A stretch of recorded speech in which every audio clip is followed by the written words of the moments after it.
ஞானானந்தமயம் தேவம் நிர்மலஸ்படிகாகிருதிம் ஆதாரம் சர்வ வித்யானாம் ஹயக்ரேவம் பாஸ்மகே. நேயர்கள் அனைவருக்கும் அஸ்ட்ரோ கே.எஸ். ஐயங்காரின் பணிவான நமஸ்காரங்கள். மாதபல் குரோதி வருஷம் பங்குனி மாதம் 2025 மார்ச் 15 முதல் 13/4/2025 வரலும் உண்டான காலகட்டம்.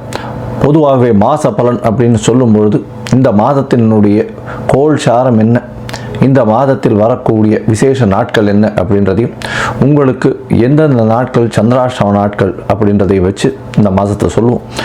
பொதுவாகவே மாத கிரகங்கள்னு சொல்லக்கூடிய சூரியன், செவ்வாய், புதன் மற்றும் சுக்கிரன், இந்த 4 கிரகங்களுடைய மாற்றத்தை வைத்து அதன் அடிப்படையிலேயே இந்த பலன்கள் அமையும். இந்த மாதத்தில் பார்த்தடையானால் கோள்சாரத்தின் பிரகாரம், அதாவது நம்ம சூரியனை தொட்டு வரக்கூடிய மாதத்தை சௌரமான மாதம்னு சொல்லக்கூடியதை நம்ம ஃபாலோ பண்ணுறோம்.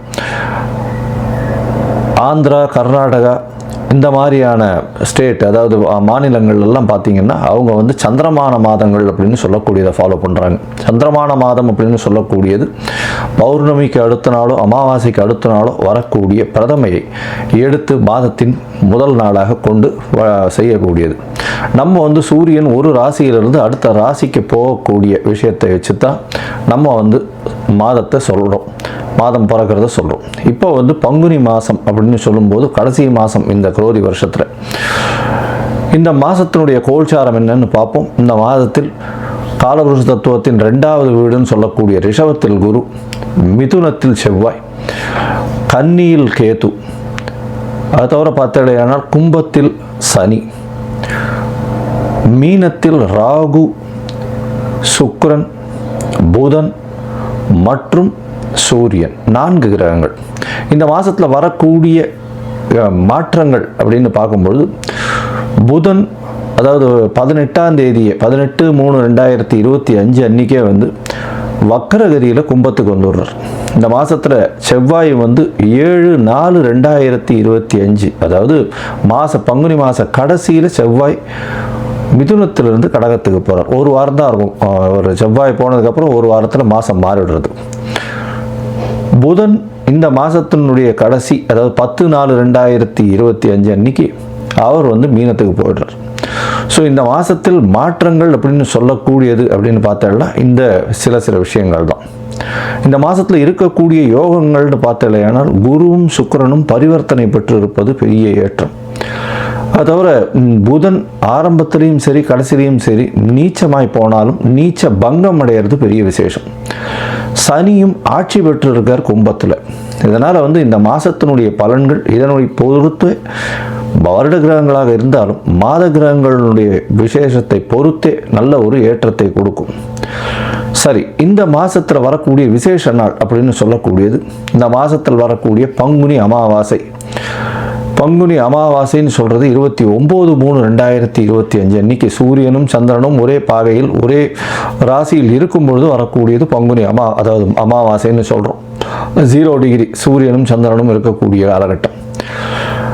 அதற்கு அடுத்த நாளான பிரதமை தெலுங்கு வருடப்பிறப்பு, அதாவது யுகாதின்னு சொல்லக்கூடியது. தெலுங்கு பேசக்கூடியவர்கள், தெலுங்கு அதாவது ஆந்திரா, கர்நாடகா, தெலுங்கானா இவாள்லாம் இந்த புது வருடம் பிறப்பதாக சொல்லக்கூடியது யுகாதி, அதாவது அமாவாசைக்கு அடுத்த நாளை சொல்லக்கூடியது.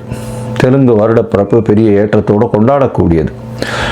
இந்த மாதத்தில் பார்த்தாலேயானால் 7/4/2025, அதாவது 4/4/2025 அந்த அன்னைக்கு சந்தான சப்தமி அப்படின்னு சொல்லக்கூடியது. சந்தான சப்தமி அப்படின்னு பொதுவாகவே வளர்பிறை சப்தமி 7ஆம் நாளை சப்தமி என்று சொல்கிறோம். வளர்பிறையில் பங்குனி மாதத்தில் வரக்கூடியது சந்தான சப்தமி. இந்த சந்தான சப்தமியில் விரதம் இருந்து இருப்பார்களே ஆனால் குழந்தை பிராப்தி ஏற்படக்கூடிய வாய்ப்பு. அதுவும் வெள்ளிக்கிழமையில் வரக்கூடிய சந்தான சப்தமியை கமல சப்தமின்னு சொல்கிறார். வெள்ளிக்கிழமையில் வரக்கூடிய சந்தான சப்தமிக்கு கமல சப்தமின்னு பேர். அந்த கமல சப்தமிக்கு ஒரே விசேஷம் என்ன அப்படின்னா, சூரியன் 7ஆவது நாளில் சப்தமியும் அதாவது பௌர்ணமி நிலவை நோக்கி செல்லக்கூடிய, அதாவது வளர்பிறையில் இருக்கக்கூடிய உங்களுக்கு சந்திரனும் இருக்கிறதுனால சூரியனை வலது கண் என்றும் சந்திரனை இடது கண் என்றும் சொல்கிறோம். அதனால் கண்ணில் பிரச்சனைகள் இருக்கக்கூடியவா அவர்கள் வந்து இந்த சந்தான சப்தமி என்றும் அந்த கமல சப்தமி, அதாவது வெள்ளிக்கிழமையில், இந்த வாட்டி வெள்ளிக்கிழமையில் வருது, அதனால் இந்த கமல சப்தமி அன்னைக்கு 4/4/2025 அன்னைக்கு கடவுளை தியானம் செய்து உபவாசம் இருந்து அந்த சந்தான சப்தமியை கொண்டாடினால் கண்டிப்பாக அவர்களுக்கு கண்ணில் இருக்கக்கூடிய வியாதிகள் பிரச்சனைகள் நிச்சயமாக அகலும். இந்த மாதத்தில் பங்குனி உத்திரம் மிகப்பெரிய விசேஷமான நாள். பங்குனி உத்திரம் அப்படின்னு சொல்லக்கூடியது ஸ்ரீரங்கத்தில் பெரிய விசேஷம், சேர்த்தி சேவையும் ஆகும். இந்த பங்குனி உத்திர நாள் அப்படின்னு சொல்லக்கூடியது 11/4/2025, அதாவது இந்த மாதத்தினுடைய கடைசியில் வருது. இது வந்து ஒரு பெரிய விசேஷம், அதாவது பெருமாளும் தாயாரும் சேரக்கூடிய அந்த ஒரு பெரிய விசேஷம் பங்குனி உத்திர நாள்.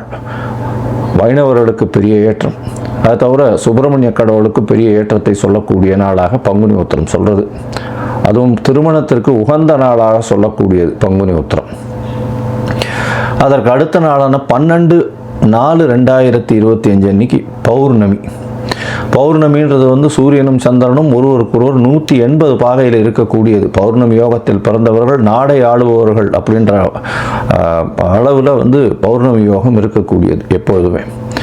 ஏன்னா சூரியனும் சந்திரனுக்கும் 2 பேருக்குமே ஒளி அதிகமாக இருக்கும். இரவும் பகலும் மொத்தமாகவே ஒளி இருக்கிறதுனால கூர்மையான புத்தி கூர்மை அதிகமாக இருக்கும்.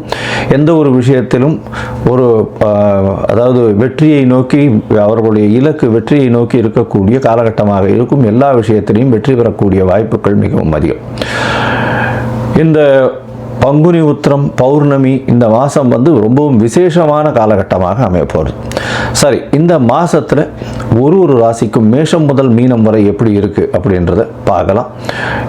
அதுக்கு முன்னாடி என்னுடைய மொபைல் நம்பர் கீழே ஸ்க்ராலிங்கில் வரும். உங்களுக்கு அஸ்ட்ராலாஜிக்கல் கன்சல்ட் தேவைப்பட்டது ஆனால் நீங்கள் எனக்கு ஃபோன் பண்ணுங்க.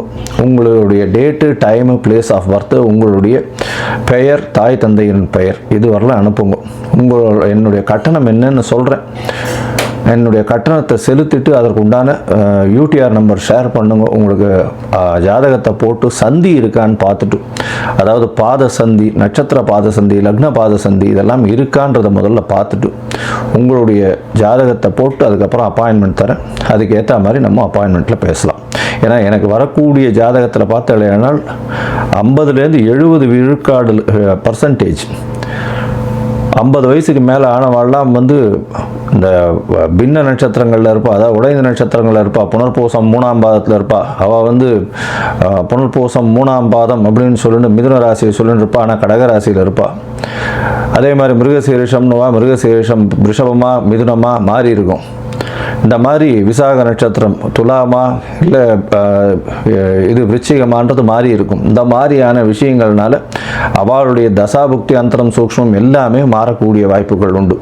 அதை தவிர பார்த்தோம்னா லக்ன சந்தியும் வந்துடுத்துலையானால் இந்த ஒரு லக்னத்துக்கும் ஒரு சுபர் பாவர் அசுபர் இதெல்லாம் இருக்கக்கூடிய வாய்ப்பு. அதனால் இவளுக்கு நல்ல நேரம் நடந்துட்டுருக்குன்னு நினச்சிட்டு இருப்பா, ஆனால் எந்த ஒரு விஷயமும் கைகூடி வராது.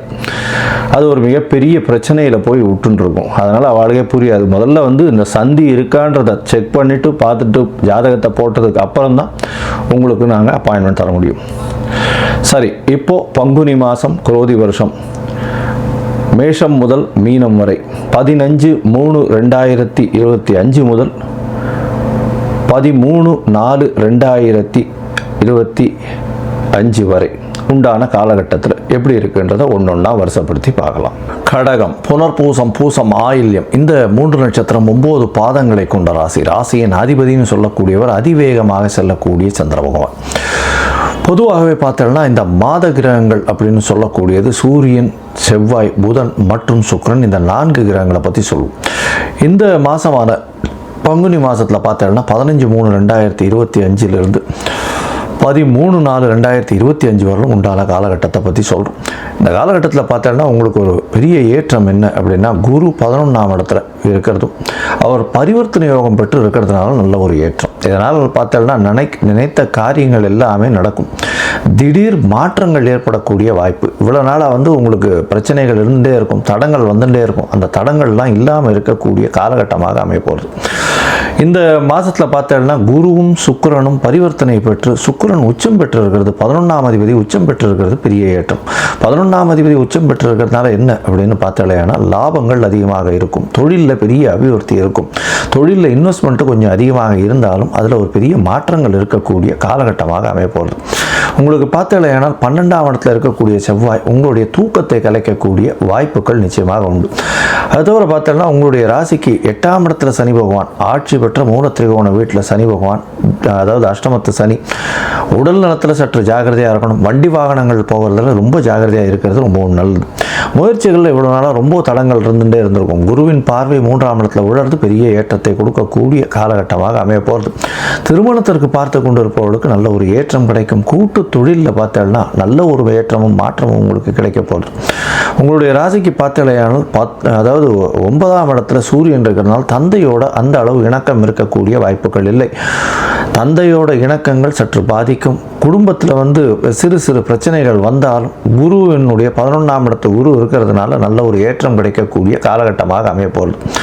உங்களுடைய ராசிக்கு பார்த்தலையானால் அதாவது 9ஆம் இடத்துல 4 கிரகங்கள் சூரியன், சுக்கிரன், புதன் மற்றும் ராகு 4 கிரகங்கள் இருக்கிறதுனால உங்களுக்கு வெளிநாடு போய் படிக்கக்கூடிய யோகம் இந்த மாதம் வரும். வீட்டை விட்டு பிரிந்து செல்லக்கூடிய பாக்கியம் வரும். போஸ்ட் கிராஜுவேஷன் பண்ணக்கூடிய பாக்கியம் நிச்சயமாக இருக்கக்கூடிய காலகட்டமாக அமைய போகிறது. இந்த மாதத்தில் பார்த்தாலேனா பிஜி போஸ்ட் கிராஜுவேஷனுக்கு வெளிநாடு போய் படிக்கணும்னு நினச்சிட்டு இருக்கவாளுக்கு நிச்சயமான ஏற்றமும் மாற்றமும் நிச்சயமாக வரும். உங்களுடைய ராசிக்கு பார்த்தாலேனால் செவ்வாய் மிகப்பெரிய யோகர். அவர் 5-10க்கு உண்டானவர். அவர் ஒரு திரிகோண கேந்திரத்தின் அதிபதி. 12ஆம் இடத்துல போய் மறைஞ்சு இருந்தாலும் அவர் பார்த்தாலேனால் உங்களுக்கு நல்ல ஒரு ஏற்றத்தை கொடுப்பார். சுப செலவுகளை கொடுக்கக்கூடிய வாய்ப்பு, உங்களுடைய குழந்தைகளுக்காக செலவுகள் அதிகமாக கொடுக்கக்கூடிய காலகட்டமாக அமையும். உங்களுடைய தூக்கத்தை சற்று கலைக்கக்கூடிய வாய்ப்புகள் உண்டு. தூக்கம் அதிகமாக வராது. உடல் நலத்தில் கொஞ்சம் ஜாகிரதையாக இருக்கணும். தேவையற்ற செலவுகள் கொஞ்சம் அதிகமாக வரக்கூடிய காலகட்டமாக அமையும். உங்களுடைய ராசிக்கு பார்த்தீங்கன்னா 9ஆம் இடத்துல புதன் இருக்கிறதும், புதன் வக்கரகதியாகி அதுக்கப்புறம் 8ஆம் இடம் ஒரு 4 நாள்லேயே வந்துடுறார். இருந்தாலும் புதன் நீச்சப்பட்டு போனாலும் 12-3 அதிபதி இன்னொரு இடத்துல நீச்சப்பட்டு போகிறார். நீச்சப்பட்டு போகிறதன் மூலியமாக அவருக்கு பார்த்தாலேனால் நீச்ச பங்கம் அடைகிறார். அதனால் உங்களுடைய முயற்சிகள் எல்லாமே வெற்றி பெறும். வெளிநாடு போகணுன்னு பார்த்துட்டு இருக்கவாளுக்கு நல்ல ஒரு ஏற்றம் இருக்கக்கூடிய காலகட்டம். வேலையில் புதிய வேலை கிடைக்கும். வேலையின் மூலியமாக நிச்சயமாக மாற்றங்கள் ஏற்படக்கூடிய வாய்ப்பு. வேலையில் புது வேலை கிடைக்கும். அதை தவிர புது வேலையிலிருந்து அவர்களுக்கு ப்ரமோஷன் கிடைக்கக்கூடிய, அதாவது ஏற்கனவே இருக்கிற வேலையாக இருந்தால் ப்ரமோஷன் கிடைக்க வேண்டிய வேலையாக இருக்கும். வீட்டை விட்டோ நாட்டை விட்டோ நிச்சயமாக வெளியில் சென்று இருக்கக்கூடிய காலகட்டமாக அமைய போகிறது. இந்த மாதத்தில் பார்த்தீங்கன்னா உங்களுக்கு எல்லா விதமான ஏற்றங்களும் கொடுக்கும். அதாவது செவ்வாயினுடைய மாற்றங்களும் நல்ல ஏற்றத்தை கொடுக்கும். சுக்கிரன் பரிவர்த்தனை யோகம் ஒரு பெரிய வரப்பிரசாதமாக இருக்க போகிறது. ஏன்னா சுக்கிரன் உங்களுடைய ராசிக்கு 4-11 அதிபதி. அவர் 9ஆம் இடத்துல உச்சம் பெற்று போயிருக்கிறதுனால தந்தையின் மூலியமாக திடீர் பண வரவு வரக்கூடிய வாய்ப்புகள் நிச்சயமாக உண்டு. தந்தையின் மூலியமாக வரக்கூடிய பொருள் வரவு நல்ல ஒரு ஏற்றத்தை கொடுக்கக்கூடிய காலகட்டமாக அமைய போகிறது. உங்களுடைய ராசிக்கு பார்த்தீங்கன்னா 11ஆம் இடத்துல இருக்கக்கூடிய குரு பகவான் மூலியமாக, அதாவது குழந்தை பிராப்தி ஏற்படக்கூடிய பாக்கியம் உண்டு. ரொம்ப நாளாக குழந்தைக்கு பார்த்துட்டு இருக்கவாளுக்கு நிச்சயமாக குழந்தை பிராப்தி ஏற்படக்கூடிய வாய்ப்புகள் இந்த காலகட்டத்தில் நிச்சயமாக அமையும். ஏன்னா புத்திரகாரகனே புத்திர ஸ்தானத்தை பார்க்குறது ரொம்ப விசேஷம். இதன் மூலியமாக நல்ல ஒரு ஏற்றம் கிடைக்கக்கூடிய காலகட்டமாக அமைய போகிறது. மொத்தத்தில் பார்த்தோம்னா இந்த மாதம் பங்குனி மாதம் நல்ல ஒரு ஏற்றத்தோடு இருக்கும். அஷ்டம சனி இருக்கின்றதை பயப்பட தேவையில்லை. இருந்தாலும் பரிவர்த்தனையில் இருக்கக்கூடிய குரு பகவான் எல்லாவித நன்மைகளையும் உங்களுக்கு ஏற்படுத்தி கொடுக்கக்கூடிய காலகட்டமாக அமையிறது. இந்த காலகட்டத்தில் சில நாட்கள் முயற்சிகளை தள்ளி போடுறது நல்லது. இந்த தள்ளி போட வேண்டிய நாட்கள்னு சொல்லக்கூடியது சந்திராஷ்டம நாட்கள். இந்த சந்திராஷ்டம நாட்களில் பார்த்தீங்கன்னா சந்திரன் உங்களுடைய ராசிக்கு 8ஆம் இடத்துல மறைஞ்சி இருக்கக்கூடிய காலகட்டமாக அமையிறது. இதனால் உங்களுக்கு புதிய முயற்சி வேண்டாம், வெளியூர் வெளி மாநில பிரயாணம் வேண்டாம்னு சொல்கிறோம். ஒருவேளை பண்ண வேண்டிய கட்டாயம் இருந்ததுன்னா சந்திரனுக்கு உண்டான எளிய பரிகாரம் அப்படின்னு சொல்லக்கூடிய அருகில் இருக்கக்கூடிய இதில் கோசாலையில் உங்களால் முடிஞ்ச அகத்திக்கீரை வாங்கி கொடுத்துட்டு போங்க, நல்ல ஒரு ஏற்றம் கிடைக்கும். இந்த கடகராசிக்காரர்கள் அதுவும் வந்து நீர் சம்பந்தமாக, பால் சம்பந்தமாக, அது தவிர அதிவேகமாக பொருட்கள் ஏற்றி செல்லக்கூடிய வாகனங்கள், அது தவிர டாக்ஸி டிரைவர்ஸு, அது தவிர வந்து வேகமாக செல்லக்கூடிய விஷயங்களில் இருக்கக்கூடியவங்க, ஆர்ட் டைரக்டர்ஸு, வயல்வெளிகள் வச்சுருக்கிறவங்க, அது தவிர வந்து இது விவசாயிகள், இவங்களுக்கெல்லாம் வந்து பெரிய ஏற்றம் கிடைக்கக்கூடிய காலகட்டமாக இருக்கும். இருந்தாலும் அவர்கள் வைத்திருக்கக்கூடிய ஆட்கள் மூலியமாக, அதாவது வேலை ஆட்கள் மூலியமாக பிரச்சனைகள் நிச்சயமாக இருக்கும். பெரிய ஆர்கனைசேஷன் நடத்துகிறாங்கன்னா அவங்களுடைய வேலை ஆட்கள் மூலியமாக பிரச்சனைகள் வந்து கொண்டே இருக்கும். இருந்தாலும் பணம் வரவருக்கு கவலை இருக்காது. இந்த மாதம் நீங்கள் சந்திராஷ்டம நாட்கள் அப்படின்னு சொல்லக்கூடியது வந்து பார்த்தாலேயானால் 26/3/2025 28/3/2025 வரலும் உண்டான நாட்கள். இந்த காலகட்டத்தில் முயற்சிகளை தள்ளி போடுறது நல்லது. புதிய முயற்சி வேண்டாம், யாருக்கும் ஜாமீன் கையெழுத்து போடாதீங்க. அதுவும் அஷ்டமத்து சனி வேறு இருக்குது, பொறுமையாக இருந்து பண்ணுறது நல்லது. மொத்தத்தில் பார்த்தாலேயானால் இந்த கடகராசிக்காரர்களுக்கு ஏற்றங்கள் அதிகமாக இருக்குது. உடல் நலத்தில் நல்ல ஏற்றம் இருக்கும், குழந்தை பிராப்தி ஏற்படும், பணவரவில் பஞ்சம் இருக்காது, தொழிலில் மிகப்பெரிய அமோக வெற்றி கிடைக்கக்கூடிய காலகட்டம், முயற்சிகள் அனைத்தும் வெற்றி பெறக்கூடிய வாய்ப்பு, இளைய சகோதரர்களோட சில மனக்கசப்புகள் இருக்கக்கூடிய வாய்ப்பு, திருமண பாக்கியம் ஏற்படக்கூடிய வாய்ப்பு, தொழிலில் பெரிய ஏற்றமும் மாற்றமும் இருக்கும், வெளிநாடு போய் படிக்கக்கூடிய யோகத்தை கொடுக்கக்கூடிய காலகட்டம், உங்களுக்கு தந்தையின் மூலியமாக புதிய பொருள் வரவு வரும், அரசாங்கத்திலிருந்து சிறு சிறு பிரச்சனைகள் வரக்கூடிய வாய்ப்புகள் நிச்சயமாக உண்டு, எடுத்த காரியங்கள் அனைத்தும் நிறைவேறும், பணவரவிற்கு பஞ்சம் இருக்காது, மூத்த சகோதரர்கள் மூலியமாக நல்ல ஒரு ஆதாயம் கிடைக்கக்கூடிய வாய்ப்புகள் நிச்சயமாக இருக்கும். மொத்தத்தில் பார்த்தாலேயானால் இந்த கடகராசிக்காரர்களுக்கு பெரிய ஏற்றங்கள் இருக்கக்கூடிய காலகட்டம். இந்த காலகட்டத்தில் அருகில் இருக்கக்கூடிய சிவன் கோவிலில் கால பைரவரை போய் வணங்கிட்டு வாங்க. கால பைரவர் வடகிழக்கு மூலையில் இருப்பார். அவர் வந்து போய் வழிபட்டுட்டு வர்றதன் மூலியமாகும். அவருக்கு இந்த தேங்காயை உடைச்சி அதில் வந்து நல்லெண்ணெயை விட்டு திரி விளக்கு போட்டுட்டு வாங்க. உங்களுக்கு எல்லா விதமான ஏற்றங்களும் மாற்றங்களும் இந்த மாதம் வந்து சேரும்.